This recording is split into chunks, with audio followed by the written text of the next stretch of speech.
Tonight, a new surge in violence in the West Bank that threatens a wider crisis for neighbouring countries and beyond. Palestinian deaths this year linked to settler violence topped the total for the entire of last year, as the United Nations and some Western nations call for an end to the expansion of Israeli settlements. Israel hits back at condemnation from the international community, saying that the focus should be on what it called a wave of Palestinian terrorism.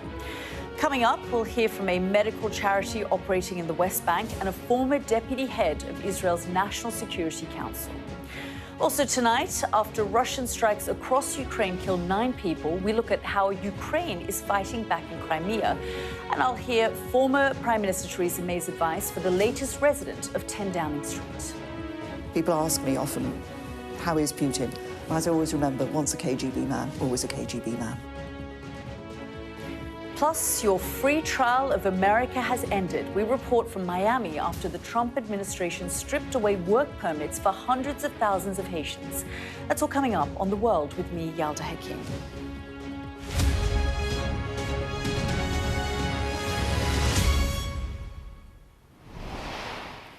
Good evening. We start tonight with the chaos and violence in the West Bank, with figures from the United Nations showing that more Palestinians have been killed in incidents linked to settler attacks so far this year than in the whole of 2025. Following deadly violence in Nablus, Israeli forces launched raids across at least 20 towns and villages over the weekend, with humanitarian organizations reporting widespread disruption to essential services. Israeli officials say the operations are intended to dismantle militant networks and prevent attacks on Israeli civilians. The United Nations has called for accountability. Have a listen.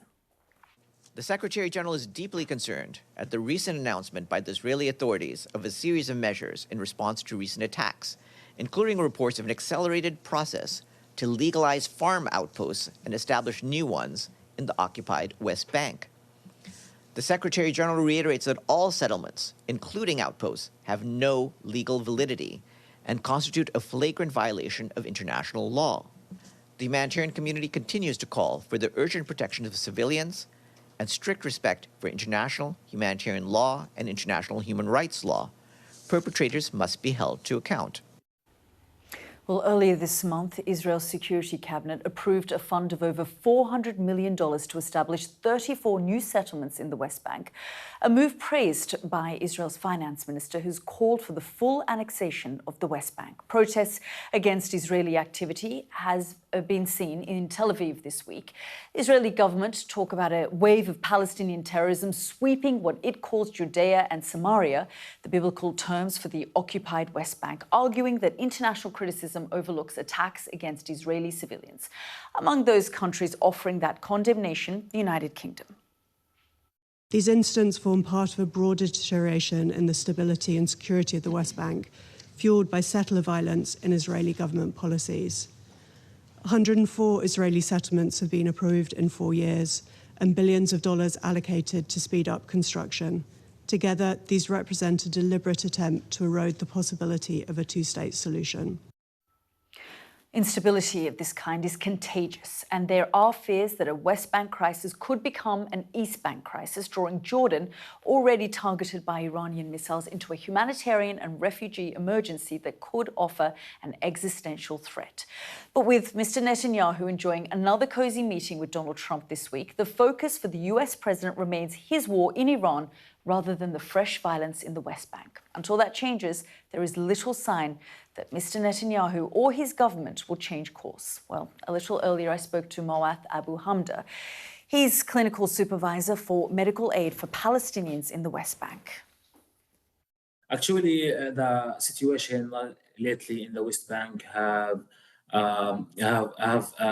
become much harder to live with, especially with the consistent closure of the checkpoints around the cities, and also the increasing, gates and barriers across the many villages and towns around the cities. And this basically just,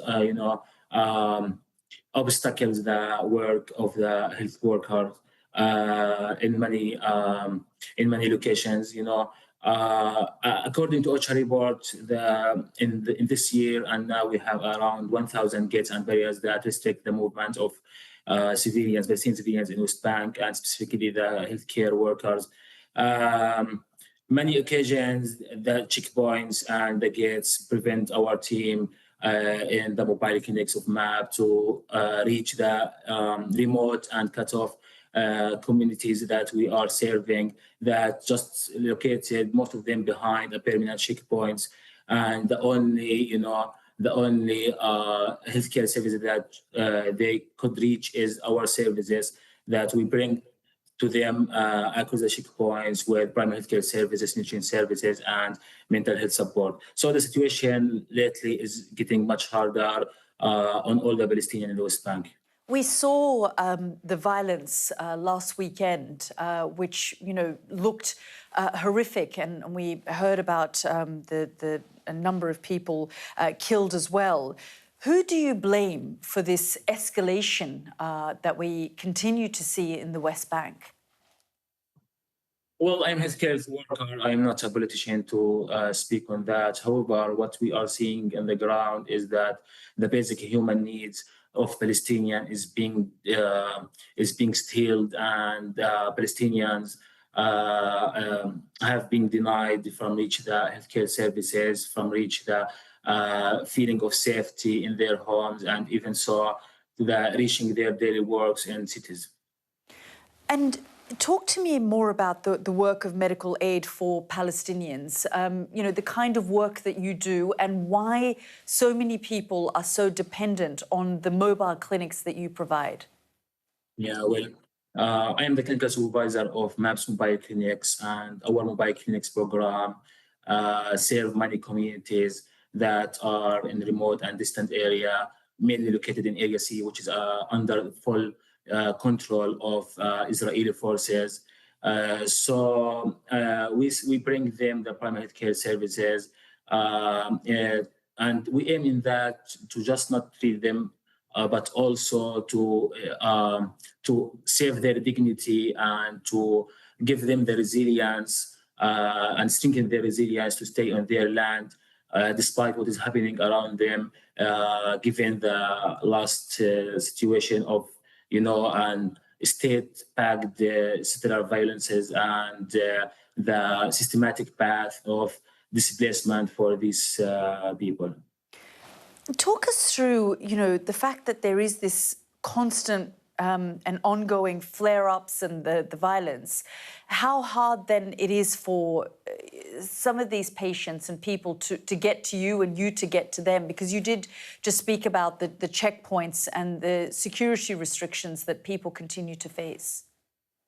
Well, most of these locations that we are serving in, they located, as I said, in Area C, and where when they need to go to the cities, or either we need to reach them to give them the health care, we must, pass through checkpoints and the road that is fully under the Israeli forces. And occasionally we face and settler violence in terms of harassment and, form obstacles and obstructions in our road. So in many occasions, we just need to use a rough side route to these locations, and it's not that safe to pass through the roads because it's not well structured to use by cars.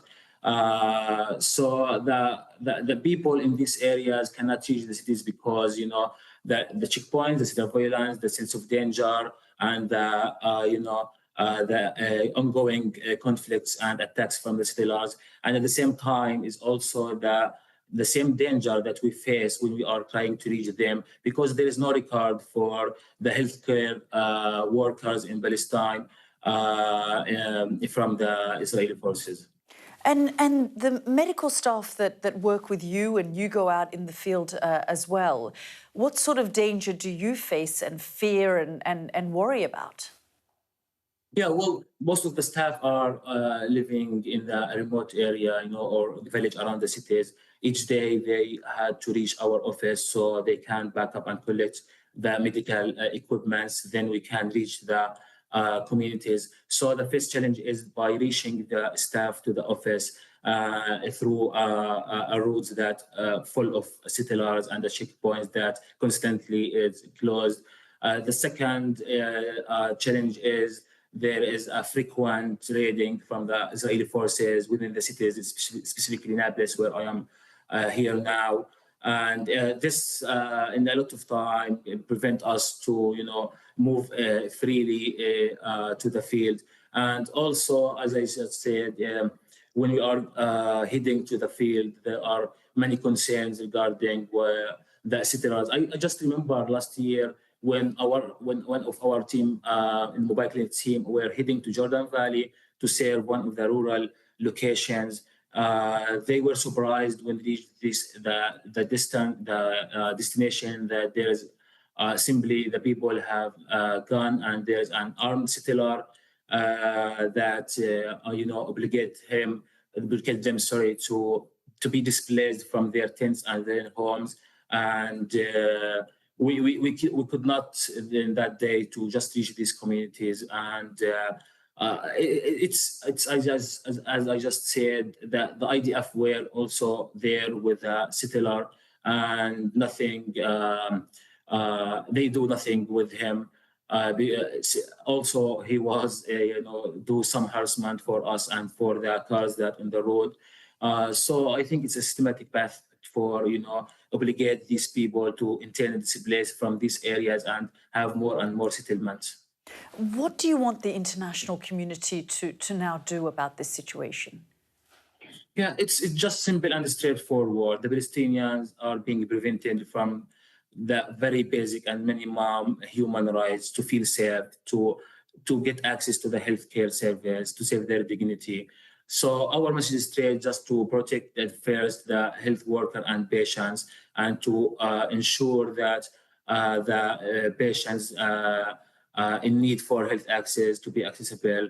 So our ask is I think it's a moral responsibility for all to act, to uphold the international law, to provide protection for these people.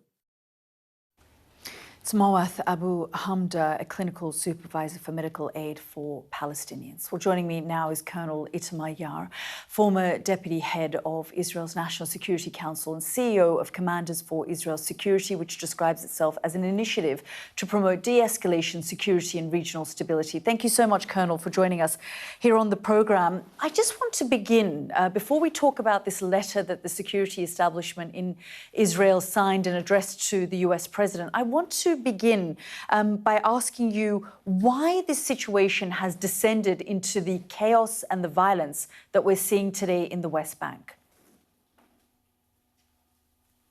Two main reasons. From one side, there are more and more threats from extreme terrorists from the Palestinian side. The risk became higher, especially after 7 October 23. Quite a lot of IDF forces had to implement into the West Bank to try to collect information and to fight against these kind of activities. In the other side, there are extreme Israelis, mainly people from the settlers, but to be very frank, a small group of the settlers, because most of the settlers are against it. But there is a group that is supported by part of the parties that are part of the coalition, and they try to implement their policy on the West Bank. And these parties are saying publicly that they don't want to hear about any kind of separation between the Israeli political system, means the state of Israel, and the Palestinian identity. And they do their best to try to avoid it and to have all kinds of barriers, not to allow it to happen later. We don't speak now, even us, don't speak now about a Palestinian state tomorrow. We speak about two main things. First of all, to stop those actions, including violence, that try to make sure that any process with the Palestinians will come forward.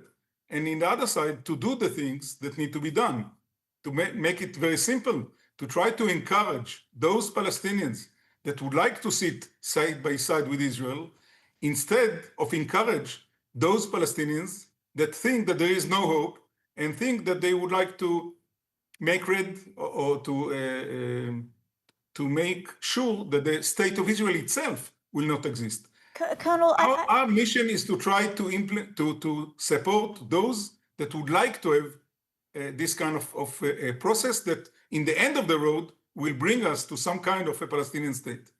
Colonel, I've spoken to members of Israel's security establishment who have said to me very similar things to what you are saying, that essentially there are members of Netanyahu's government, far-right members, Itamar Ben-Gvir, Smotrich. We've even heard from the Defense Minister, Israel Katz, who's basically essentially encouraging this level of violence. Do you believe that it is part of a wider strategy rather than just confined to settler violence, that this is part of,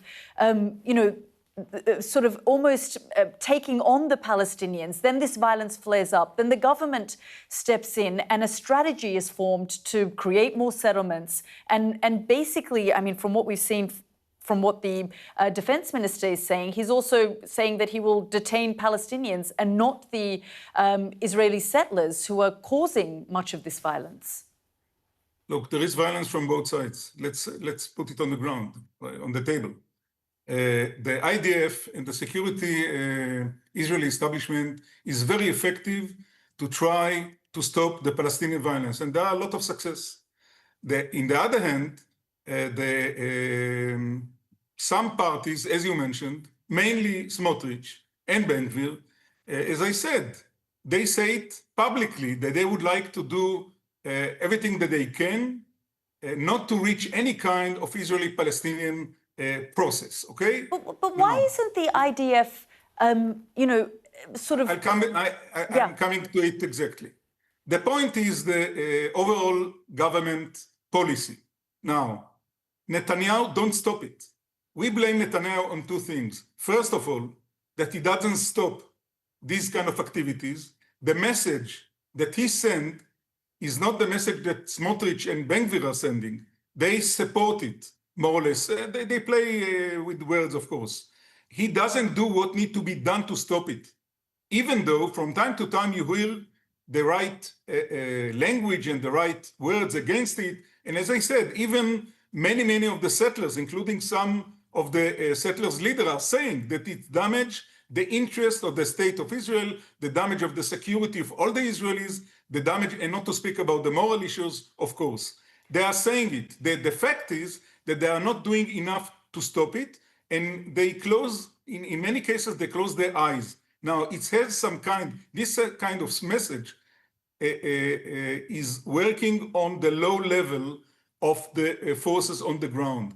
And these people, in the end of the day, it's a soldier or a policeman. When they don't hear condemnation of these kind, when they don't see direct orders to stop it, they will not fight against it. And we are now in a situation where we need to make sure that the Israeli government will stop it, will be more effective. And the reason why we sent the letter to President Trump is that at the same time we try to speak, as we speak, with the high level of the armed forces and many others. We don't speak much with the government because they don't listen to that.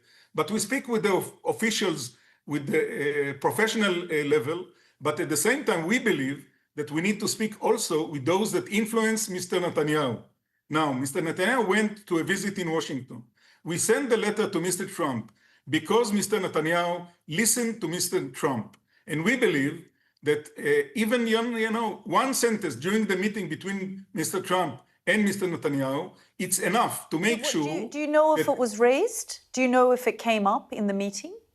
I don't have direct information if it was part of the meeting. What I know is that President Trump know about our letter. He knows that.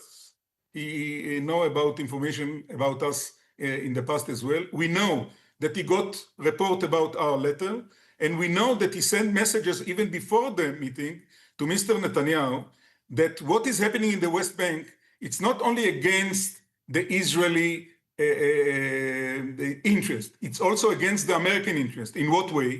It makes the life of the Arab partners in the Middle East that would like to cooperate with Israel and with the US against the major threat to all the Middle East, and this is Iran. When these kind of actions taking place in the West Bank, it makes it difficult for these states to cooperate with the Americans and with us. In this way, it's against the war and the interest to be done against Iran. Colonel, I've got 2 minutes, but I just want to briefly ask you to react to what the defense minister was saying, that he has ordered for the detention of Palestinians, but not of Israeli settlers who are also causing the violence. Look, I don't have any good word to say about our defense minister. The only thing that I can say is that on the 27th of October, we have general election, and I'm pretty sure that we'll have another government. I, of course, don't agree with what he's saying, but again, what he's saying is not so important. What is important is what he is doing, what kind of order he served, and the way how the professional level act against it. I can tell you that within the professional level, on the high level of it, there are many, many high officials that are saying that the current policy is against the security interest of the state of Israel. And we are a group of security experts. We don't deal with politics. We think and we see the situation from the security point of view. And we are saying it's against the Israeli interest. It's not moral. It's against the American interest, the Middle East interest. And these kind of policies need to be changed. Colonel Itamar Yar, we're really grateful for your time here on the program. Thank you very much for joining us. You're welcome, and let's do everything that each of us can do to make life better to the Israelis and the Palestinians. Colonel, thank you so much for your time. You're welcome. This is The World with me, Yalda Hakim. Still to come on the program, Russia hits back with a drone and missile barrage. We look at the data showing how Ukrainian strikes have left Crimea in the grip of a fuel crisis.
The best thing about being a Sky News journalist? I'm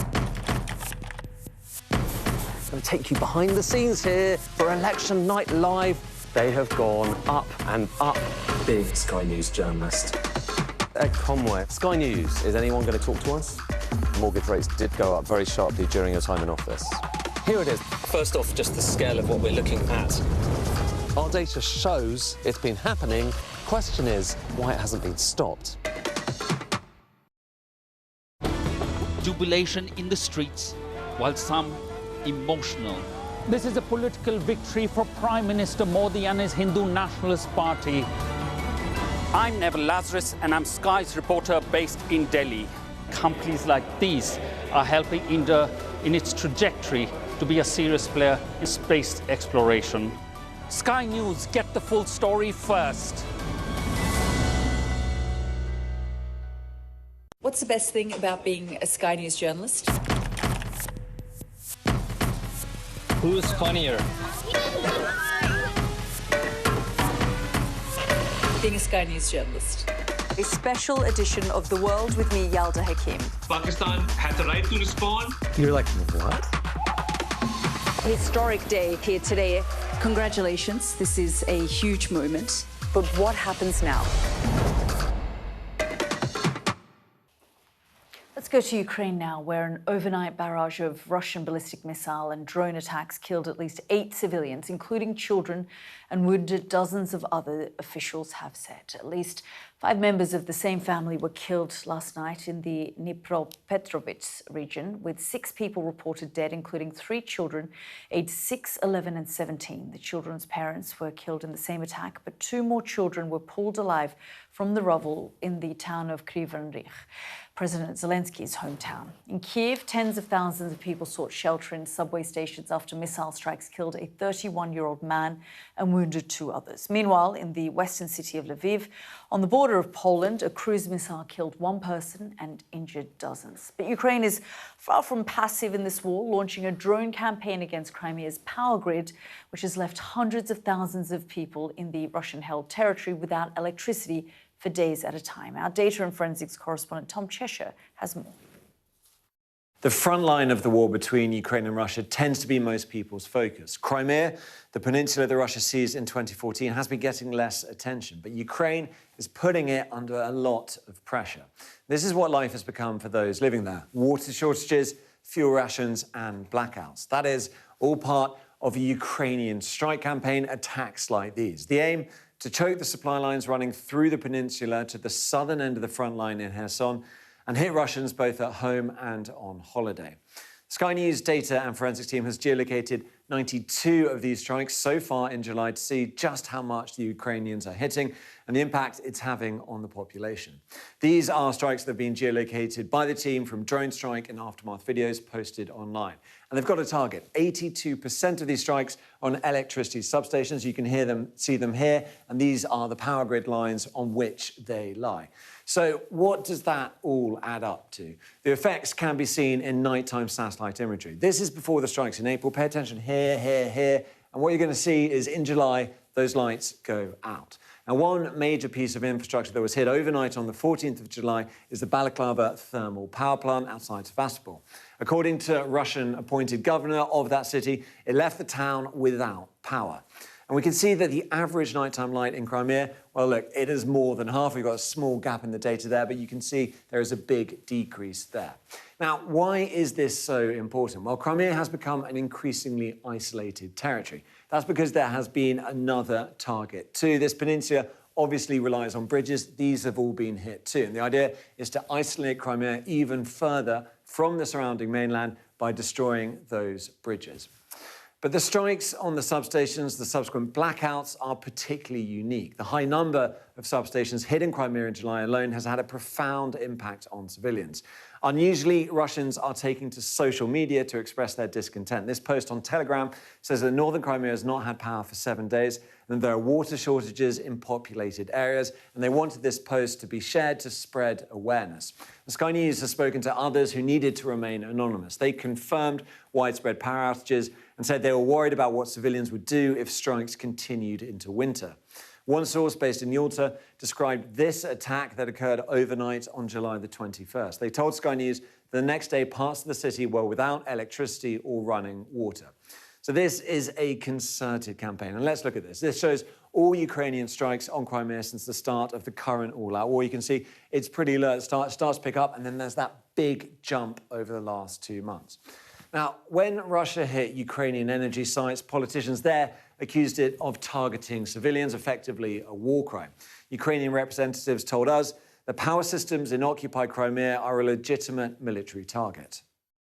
We understand that Russia Federation tried to destroy all of us, but we don't want to destroy people who live in Crimea and civilian people. We need only to destroy military infrastructure. Ukraine seems to be doing that pretty effectively. Crimea was occupied long before the current war, but its fate may be decided by it too. Tom Cheshire reporting there. This is The World with me, Yalda Hakim. Next up on the programme, my conversation with the former Prime Minister Theresa May, reflecting on the Salisbury poisonings as a new documentary is released. We'll also hear her advice to Andy Byrne. It's all coming up.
Hear that whistle and that crunch? We know that they're coming from the south of the city where there's a column of Russian armoury.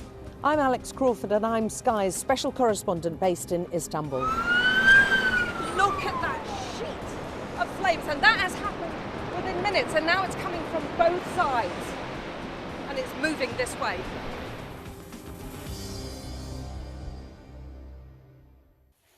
Well, as Ukrainian forces tackle Vladimir Putin on the battlefield, a documentary coming to Sky will shine new light on an attack on UK soil blamed on the Russian state. In March 2018, a former Russian intelligence officer, Sergei Skripal, and his daughter Yulia collapsed on a park bench in Salisbury, England, and were later found to have been poisoned by the nerve agent Novichok.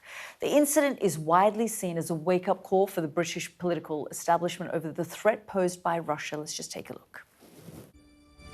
Now to an extraordinary story here in the UK. Salisbury is at the centre of a major incident tonight involving a former Russian spy. A quiet, small, sleepy city in southern England. Sergei Skripal, a colonel in military intelligence accused of spying for Britain's MI6. The lingering question, who did it?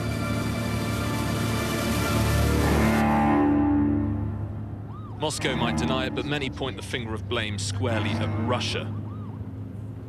Mysterious case of a poisoned Russian agent getting even stranger tonight. Now it's murder.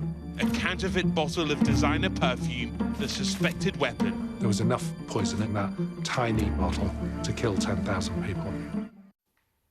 Well, I've been speaking to Baroness Theresa May, who was Prime Minister at the time of the Salisbury poisonings, about what the incident taught her about dealing with Putin. It was also her first major interview since Andy Burnham became Prime Minister, facing not just the challenge of dealing with Russia, but also Donald Trump and the war in Iran. So I wanted to know what advice she would give to the latest person to enter Downing Street. Just have a listen.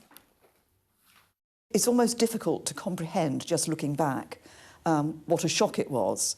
How audacious it was for the Russians to do this on our streets, on the streets of Salisbury, and the impact that that had. And of course, it meant a huge response from government, from people locally, but also an international response and a very clear message given to Russia.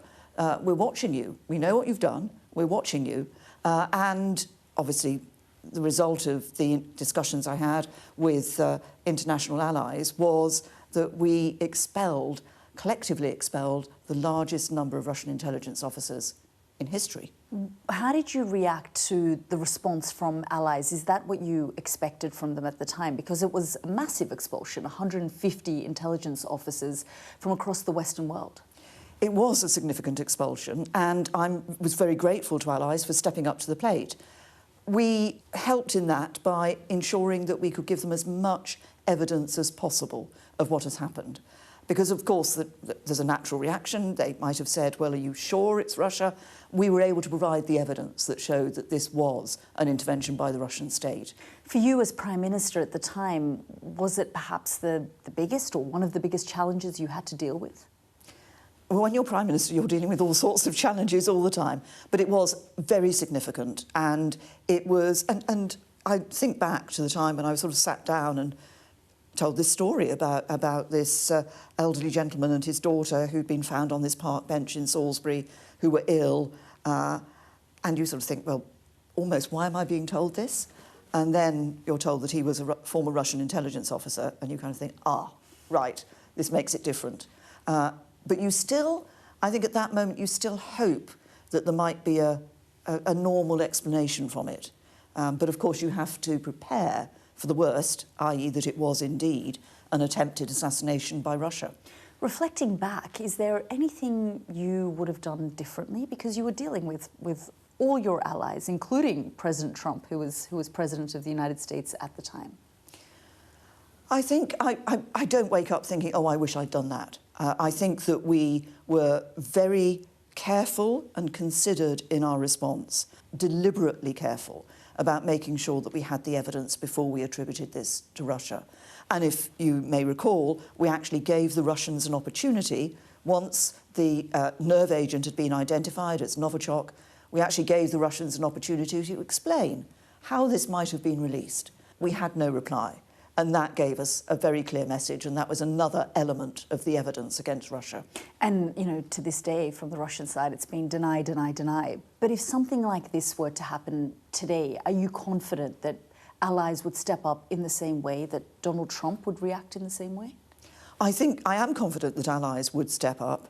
I think what we've seen, of course, since then, in 2022, was Russia's further invasion of Ukraine, and that brought allies together. And yet we've seen President Trump sort of flip and flop on the question of Ukraine. Right now, it feels like President Zelensky is in the good books.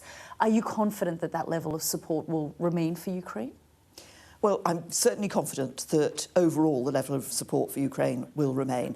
I was very pleased that the new Prime Minister Burnham, has said that the UK's support will continue 100%, as it has done from the very beginning of that invasion. Are you worried about the convergence of these two wars, the Ukraine war and the Iran war? We know from the very beginning of the war in Ukraine that the Iranians have provided Shahed weapons. In fact, it was almost the Iranians who changed the nature of the warfare by providing them with these cheap drones. And now we're seeing the Ukrainian president increasingly vocal about Iran and its activities, its partnership and alliance with the Russians, including, providing intelligence that the Russians are providing to the Iranians in Gulf states to target American bases and other headquarters. Well, I think we must be very clear-eyed about what's happened. You're absolutely right, of course. The Iranians, from a very early stage, were providing that support to Russia and showing those very clear links between those two countries. This is why the emerging ability of Ukraine to actually develop its own weaponry is increasingly important. You've dealt with Vladimir Putin. You've had to deal with him, quite close up. What advice would you give to Andy Burnham in sort of the nature of your relationship with Putin and how he should handle that relationship with Russia? Well, I think the first thing to say is that it cannot be business as usual with Russia. It wasn't after the Salisbury attack, and it certainly can't be now, given what's happened in Ukraine. And the second thing I would say is, and it's what people ask me often, how is Putin? As I always remember, once a KGB man, always a KGB man. There's been a lot of talk of Europe working with the Ukrainians to try and come up with some kind of negotiation team to bring about, the Russians and the Ukrainians to the negotiating table. Do you think, given that you understand and you're very clear about who Vladimir Putin is, you're not naive about who he is as a person, as a leader, would you want to be part of that kind of negotiation team? I think what is important is that when we look at what has been happening, we see that Russia is under significant strain. President Putin is under significant strain. There is no doubt that the economy has been hard hit. They are losing significant numbers of personnel, both in terms of people who've been killed, but also people who've been wounded. And on the other hand, we see Ukraine actually managing to develop at a very rapid rate its ability to fight the Russians. So I think the balance has been shifting. Does that mean a negotiation is going to happen anytime soon? Who can say? I suspect it will still be some time. How do you think this ends, the war in Ukraine? It can't end with Russia winning. I mean, that's absolutely critical. And that's so important. It's important for all of us who believe in sovereignty, in freedom, in democracy, that we do not allow Russia to win this war. You were the first leader when President Trump first came to power to meet with President Trump. What advice would you give him in how to deal with Donald Trump? Obviously, the circumstances that a president and a prime minister deal with vary over the years. So the circumstances that President Trump and Andy Burnham will be dealing with are different today from those that I dealt with when President Trump was in his first term.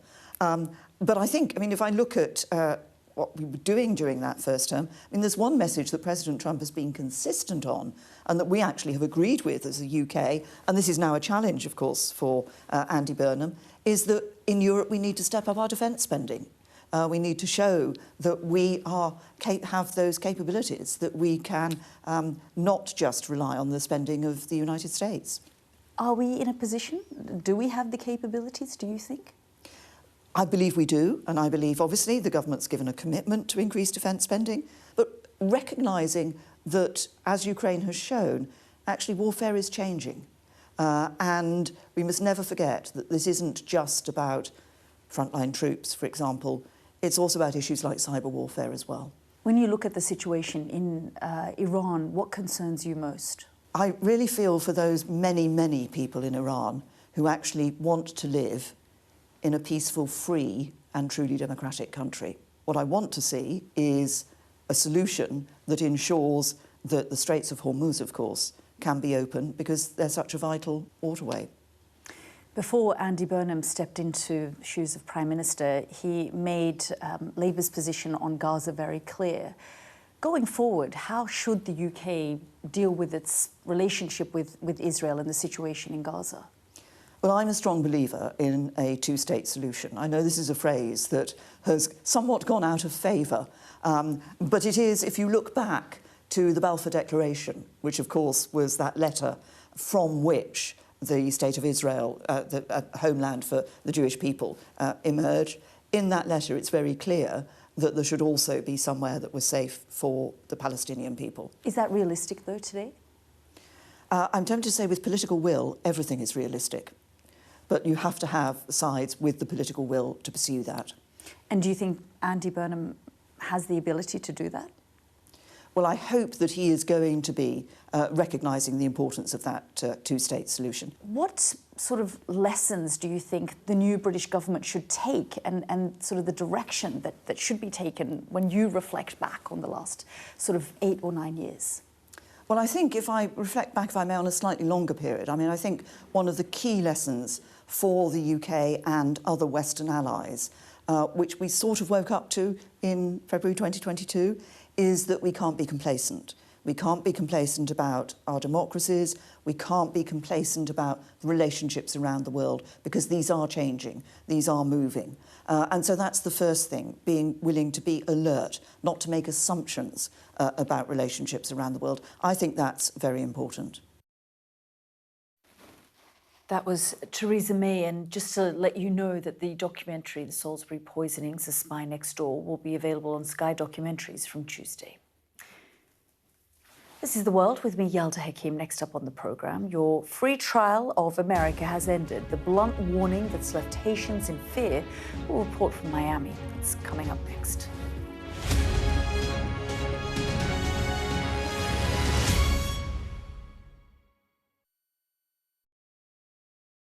Mr. Trump, James Matthews from Sky News. Hey, James.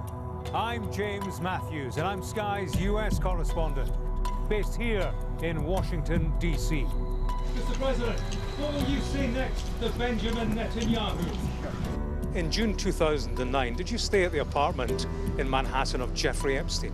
I'm not answering any questions about him. I'm Martha Kellner and I'm Sky's US correspondent. I've interviewed some of America's most recognisable politicians. Should the Defence Secretary and the Vice... Wait, what country are you from? The UK. Okay, we don't give a crap about your opinion and your reporting. Mr Walker, you're anti-abortion, but 2 women say that you paid for their abortions. Are you a hypocrite, sir? Connor, what did you say to the president? What did you say? We had a great meeting. He was a great man. I'm David Blevins, one of Sky's US correspondents, based in Washington, D.C. David Blevins from Sky News. Fire chiefs say that they're really stretched to the limit and running out of water. What have you got to say to that? I've witnessed the remarkable passion for politics here.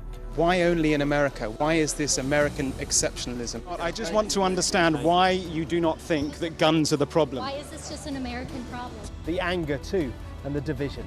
Where are you from? From Sky News, UK. Yeah. Back up. Mr. Navarro, can Well, I'm allowed to ask questions, aren't I? I'm Mark Stone and I'm Sky's US correspondent based here in Washington, D.C. Vladimir Putin calls you outstanding, Mr. Musk. Has your ego and ignorance cost Ukrainian lives? David Cameron needs to worry about his own country, and frankly, he can kiss my ass. Mr. Patel, did you endanger public safety when you said the killer was in custody? Free wherever you get your news. What words do you have for Harry Dunn's family today? Have a nice day. Do you fear a 4th indictment? Is it a draw? People that pod together, they have a little hive brain going on. They've not had a good week. I've had a good week. There's a teaser there, a teaser. Oof. OK, nothing to see here. Drama over. Full stop. Anyway, we'll get to that. She will be mortified. She's the first female chancellor. I popped upstairs, made myself a cheese sandwich, but now I'm with you. Annalise has come dressed in the magenta of electoral dysfunction. Available wherever you get your podcasts. The best thing about being a Sky News journalist? I'm going to take you behind the scenes here for Election Night Live. They have gone up and up. Big Sky News journalist. Ed Conway, Sky News, is anyone going to talk to us? Mortgage rates did go up very sharply during your time in office. Here it is. First off, just the scale of what we're looking at. Our data shows it's been happening. Question is why it hasn't been stopped. Jubilation in the streets, while some emotional. This is a political victory for Prime Minister Modi and his Hindu Nationalist Party. I'm Neville Lazarus, and I'm Sky's reporter based in Delhi. Companies like these are helping India in its trajectory to be a serious player in space exploration. Sky News, get the full story first.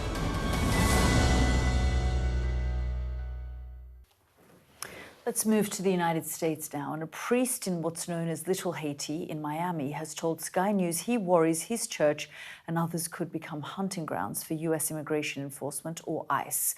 Work permits for hundreds of thousands of Haitians are being stripped away after the Trump administration bluntly informed them your free trial of America has ended. From Miami, our U.S. correspondent Martha Kellner reports.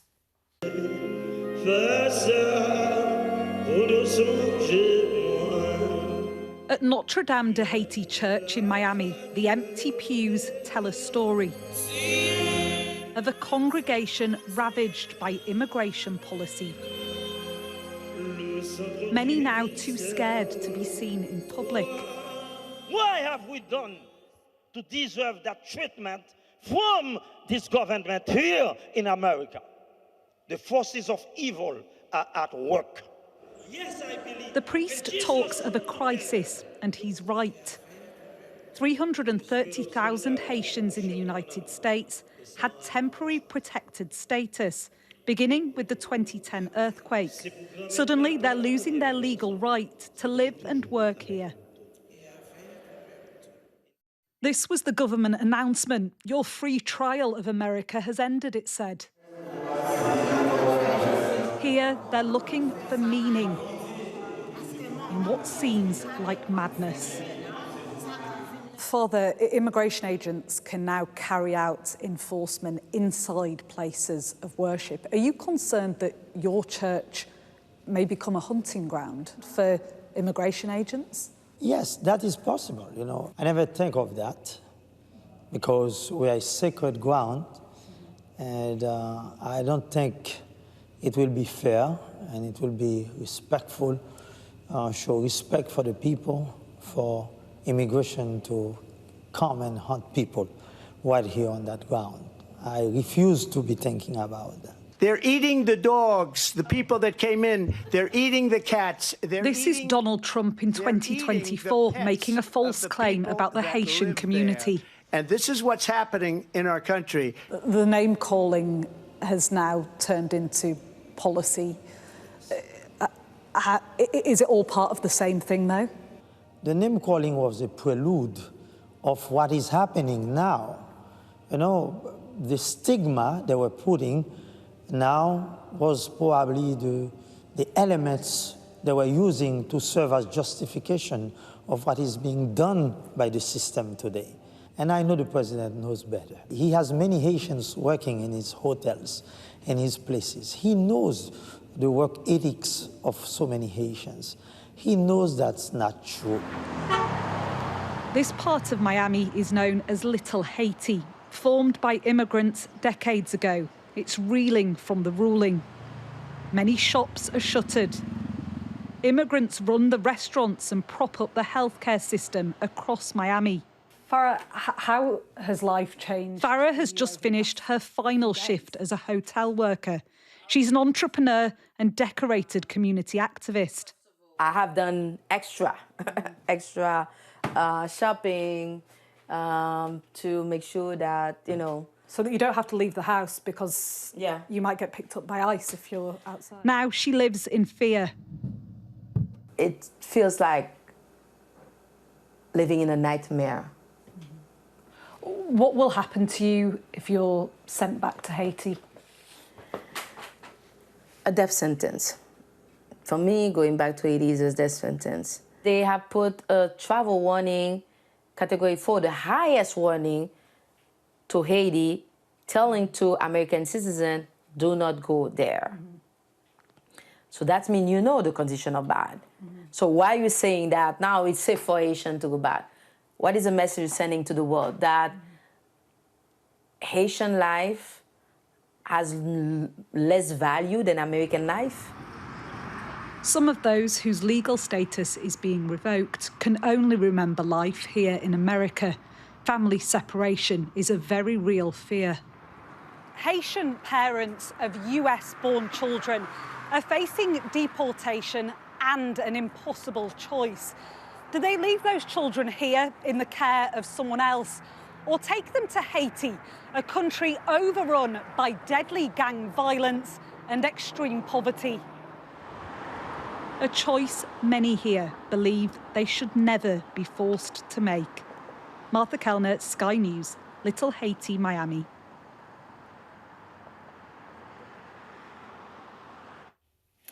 And that's it from me and the team for tonight and the next month. The world will take a break over August and the summer.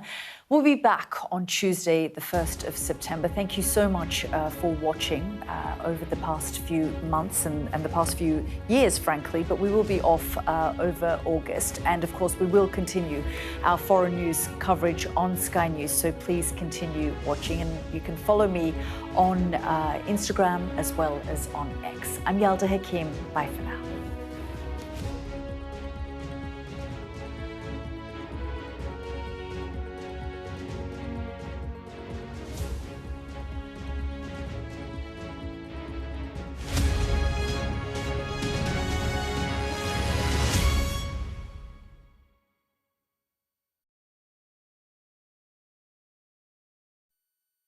What's the best thing about being a Sky News journalist? Who's funnier?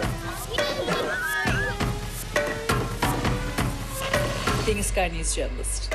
A special edition of The World with me, Yalda Hakim. Pakistan had the right to respond. You're like, what? Historic day here today. Congratulations, this is a huge moment. But what happens now?